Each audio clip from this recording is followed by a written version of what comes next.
नमस्कार दर्शक बंधु जय जगन्नाथ दर्शक बंधु आज राशिफल वीडियो को आपण मानक शुभेच्छा।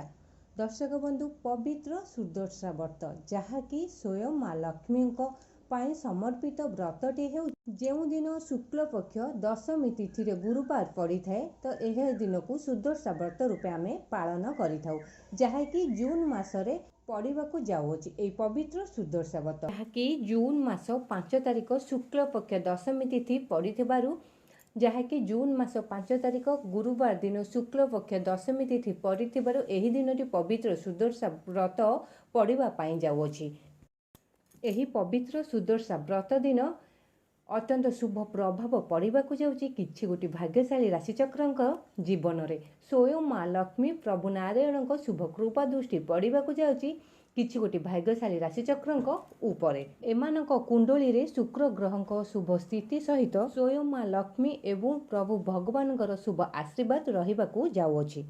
तो दर्शक बंधु ज्योतिष शास्त्र अनुଯାयी प्रतिटी ग्रह निजर राशि परिवर्तन करिथांती। एही नियम अनुसार जहाँकि शुक्र ग्रह निजर राशि परिवर्तन करने को जाउछन्ते एही पवित्र सुदर्शा व्रत परठारु जहाँकि शुक्र ग्रह तुला राशि रे चलन करिबा पई जाउछन्ते। शुक्र ग्रह एही समय रे चलन करिबा सहित लक्ष्मी नारायण शुभ राजयोग सहित दुर्लभ राजयोग मध्य सृष्टि हेबाकु जाउछे एही पवित्र सुदर्शा व्रत दिन ठारू। एही राजयोग अत्यंत ग्रहर शुभ बोली विवेचना करा जाए। एही राजयोग जेतेबेले सृष्टि होता सेतेबेले समस्त 12 गोटी राशिचक्र उपरे एहार शुभ प्रभाव मध्य पड़ी थाए।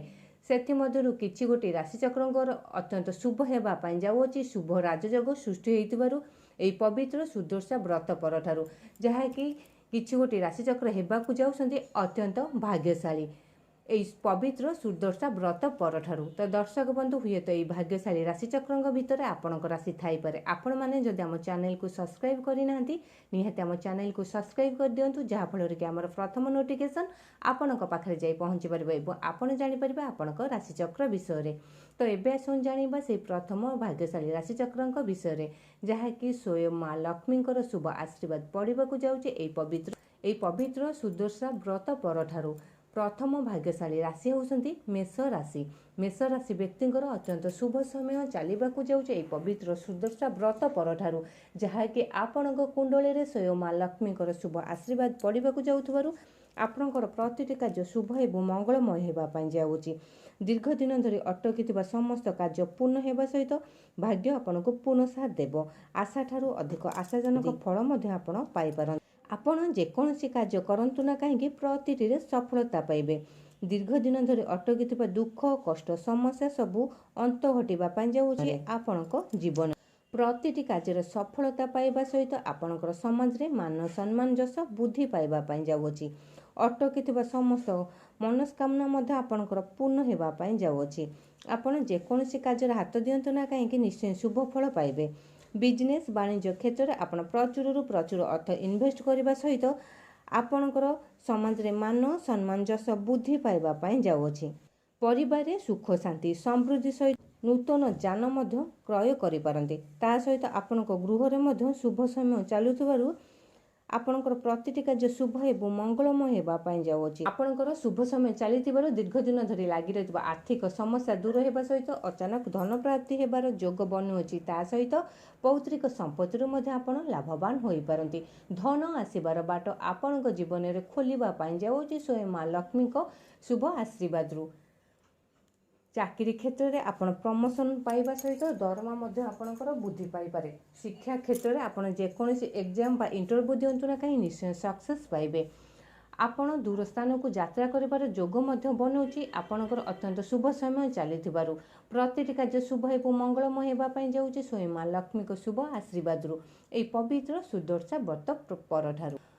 एबे आसन जानिबा द्वितीय भाग्यशाली राशिचक्र विषय रे। द्वितीय भाग्यशाली राशि होउछन्ति सिंह राशि। सिंह राशि व्यक्तिंकर अत्यंत शुभ समय चलिबाकु जाउछे एई पवित्र सुदर्शा व्रत परठारु जहाँकि आपणक जीवन में दीर्घ दिन धरि लागि रहितबा दुख कष्ट समस्या सबू अंत घटिबा पई जाउछि। भाग्य आपणको पूर्ण साथ देबो। आशा ठारू अधिक आशाजनक फल मध्य आपण पाई पारंती। स्वयं लक्ष्मीकर शुभ आशीर्वाद आपणक राशिचक्र उपर पड़ुथिबारु आपण जेकोसी कार्य करंतु ना कहीं निश्चय सफलता पाइबे। सुना परी चमकिबा पाई जाउछि आपणक जीवन। समाज रे आपणकर मान सम्मान जस बुद्धि पाइब। ता सहित प्रतिटी क्षेत्र में आपण सफलता पाइबे। बिजनेस वाणिज्य क्षेत्र में आपण प्रचुर अर्थ उपार्जन करने सहित आपण नूतन बिजनेस आरंभ करते निश्चय सक्सेस पाइबे। चाकरी क्षेत्र में आपणकर प्रमोशन होगा सहित दरमा मध्यम वृद्धि पाइपे। शिक्षा क्षेत्र में आपण विदेश यात्रा करिपारंती। आपणक स्वास्थ्य अवस्था नूतन परिवर्तन देखादेवा सहित स्वास्थ्य मध्य बहुत भल रहिबो। आपणकर दीर्घ दिन धरी लगी रहितबा आर्थिक समस्या दूरे जाई अचानक धन प्राप्ति हेबार योग मध्य बनउछि। ता सहित आपणक परिवार सुख शांति समृद्धि फेरी आसिबो एवं आपणक दाम्पत्य जीवन सुखमय हेबा। आपण जदि अविवाहित अछंती विवाह योग मध्य आपणकर खोलिबाकू जाउछि। आपणकर शुभ समय चलिथिबारु आर्थिक समस्या आपणकर दूरे जाई अचानक धन प्राप्ति हेबार योग बनिबा सहित धन आसिबार मार्ग आपणक जीवन रे खोलिबाकू जाउछि। लक्ष्मी को शुभ आशीर्वादरु आपणकर दीर्घ दिन धरी लागि रहितबा कोर्ट कचेरी माली मकदमा राय समस्त राय आपणक सपक्ष रे जीव, जहा फल कि आपणक मन मध्य अत्यंत प्रफुल्लित रहिबो। आपणकर प्रतिटी कार्य शुभ एवं मंगलमय हेबा पाई जाउछि। स्वयं माँ लक्ष्मी को शुभ आशीर्वाद रे पवित्र सुदर्शा व्रत परठारु एबे आसन जानिबा तृतीय भाग्यशाली राशि चक्रंक विषय।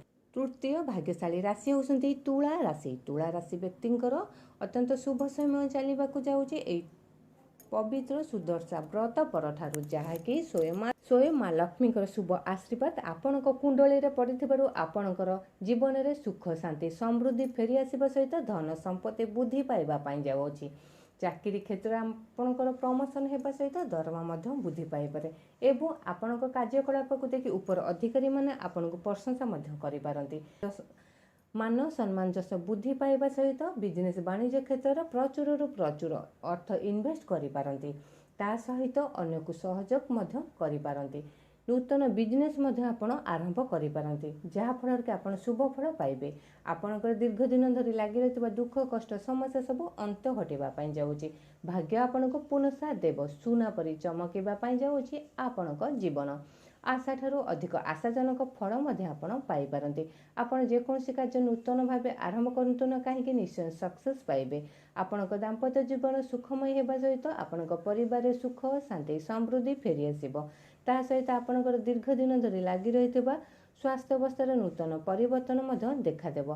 आर्थिक समस्या आपणकर दूरे जाई अचानक धन आसिबार मार्ग आपणक जीवन रे खोलिबा पाई जाउछि। ता सहित पौत्रिक संपत्ति आपण लाभवान होई पारंती। दाम्पत्य जीवन आपणकर सुखमय हेबा सहित आपण जदि अविवाहित अछंती विवाह योग मध्य खोलिबाकू जाउछि एवं आपणकर विवाह मध्य होई पारे। प्रतिटी कार्य शुभ एवं मंगलमय हेबा पाई जाउछि। स्वयं माँ लक्ष्मी को शुभ आशीर्वाद रे पवित्र सुदर्शा व्रत परठारु एबे आसन जानिबा चतुर्थ भाग्यशाली राशि चक्रंक। चतुर्थ भाग्यशाली राशि होउसंती कुंभ राशि। कुंभ राशि व्यक्तिंकर अत्यंत शुभ समय चलिबाकू जाउछि पवित्र सुदर्शा व्रत परठारु, जहाँकि आपणक जीवन में दीर्घ दिन धरी लागि रहितबा दुख कष्ट समस्या सब अंत घटिबा पाई जाउछि। भाग्य आपणको पुनः साथ देव। आशा ठारू अधिक आशाजनक फल मध्य आपण पाई पारंती। जे कोनसी कार्य करंतु ना काहेकि प्रतिटी आपण सफलता पाइबे। आपणक जीवन में दीर्घ दिन धरी लागि रहितबा दुख कष्ट समस्या सब अंत घटिबो। सुना परी चमकिबा पाई जाउछि आपणक भाग्य। आशा ठारू अधिक आशाजनक फल मध्य आपण पाई पारंती। शिक्षा क्षेत्र में आपण जेकोसी एग्जाम इंटरव्यू दिंतु निश्चय सक्सेस पाइबे। चाकरी क्षेत्र में आपणकर प्रमोशन होई पारे एवं दरमा मध्य वृद्धि पाए। कोर्ट कचेरी माली मकदमा समस्त राय आपणक सपक्ष रे जीव, जहा फल कि आपणक मन मध्य अत्यंत प्रफुल्लित रहिबो। दीर्घ दिन धरि अटकी समस्त कार्य आपणकर पुनः आपणकर दाम्पत्य जीवन सुखमय हेबा सहित आपणकर विवाह योग मध्य खोलिबा पाई जाउछि। ता सहित आपणकर विवाह मध्य होई पारे। आपणकर दीर्घ दिन धरी लागि रहितबा आर्थिक समस्या दूर होई अचानक धन आसिबार मार्ग आपणक जीवन रे खोलिबा पाई जाउछि। प्रतिटी कार्य शुभ एवं मंगलमय हेबा पाई जाउछि। स्वयं माँ लक्ष्मी को शुभ आशीर्वाद रु एई पवित्र सुदर्शा व्रत परठारु एबे आसन जानिबा पंचम भाग्यशाली राशि चक्रंक विषय। पंचम भाग्यशाली राशि मीन राशि। मीन राशि व्यक्तिंकर अत्यंत शुभ समय चलिबाकू जाउछि सुदर्शा व्रत परठारु, जहाँकि आपणक जीवन में दीर्घ दिन धरी लागि रहितबा दुख कष्ट समस्या सब अंत घटिबा पाई जाउछि। भाग्य आपणको पुनः साथ देव। आशा ठारू अधिक आशाजनक फल मध्य आपण पाई पारंते। आपण जेकोसी कार्य आरंभ करंतु ना काहेकि निश्चय सफलता पाए। ଆପଣଙ୍କ ଜୀବନରେ ଅଟକିଥିବା ସମସ୍ତ କାର୍ଯ୍ୟ ମଧ୍ୟ ପୂର୍ଣ୍ଣ ହେବା ପାଇଁ ଯାଉଛି। ଭାଗ୍ୟ ଆପଣଙ୍କୁ ପୂର୍ଣ୍ଣ ସାଥ ଦେବ। ଆଶାଠାରୁ ଅଧିକ ଆଶାଜନକ ଫଳ ମଧ୍ୟ ଆପଣ ପାଇପାରନ୍ତି। ଆପଣ ଯେକୌଣସି କାର୍ଯ୍ୟ କରନ୍ତୁ ନା କାହିଁକି ନିଶ୍ଚୟ ସକ୍ସେସ୍ ପାଇବେ।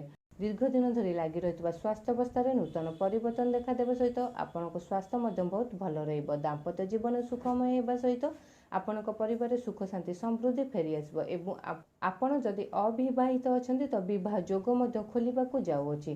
ତା ସହିତ ଆପଣଙ୍କ ବିବାହ ମଧ୍ୟ ହୋଇପାରେ। ପ୍ରତିଟି କାର୍ଯ୍ୟ ଶୁଭ ହେବା ପାଇଁ ଯାଉଛି ଆପଣଙ୍କ ଜୀବନରେ। ବିଜନେସ୍ ବାଣିଜ୍ୟ କ୍ଷେତ୍ରରେ ଆପଣ ପ୍ରଚୁରରୁ ପ୍ରଚୁର ଅର୍ଥ ଇନଭେଷ୍ଟ କରିବା ସହିତ ଅନ୍ୟକୁ ସହଯୋଗ ସହାନୁଭୂତି ଦେଖାଇଥିବାରୁ ସମାଜରେ ଆପଣଙ୍କର ମାନ ସମ୍ମାନ ଯଶ ବୃଦ୍ଧି ପାଇପାରେ। ଶିକ୍ଷା କ୍ଷେତ୍ରରେ ଆପଣ ଯେକୌଣସି ଏକ୍ଜାମ୍ ବା ଇଣ୍ଟରଭ୍ୟୁ ଦିଅନ୍ତୁ ନିଶ୍ଚୟ ସକ୍ସେସ୍ ପାଇବେ। ଚାକିରି କ୍ଷେତ୍ରରେ ଆପଣଙ୍କର ପ୍ରମୋସନ୍ ହୋଇପାରେ ଏବଂ ଦରମା ମଧ୍ୟ ବୃଦ୍ଧି ପାଇପାରେ। ଆପଣଙ୍କ କାର୍ଯ୍ୟକଳାପକୁ ଦେଖି ଉପର ଅଧିକାରୀମାନେ ଆପଣଙ୍କୁ ପ୍ରଶଂସା ମଧ୍ୟ କରିପାରନ୍ତି। ଆପଣଙ୍କ ପରିବାରରେ ଦୀର୍ଘ ଦିନ ଧରି ଲାଗି ରହିଥିବା ତିକ୍ତତା ଏବେ ସରିବାକୁ ଯାଉଅଛି।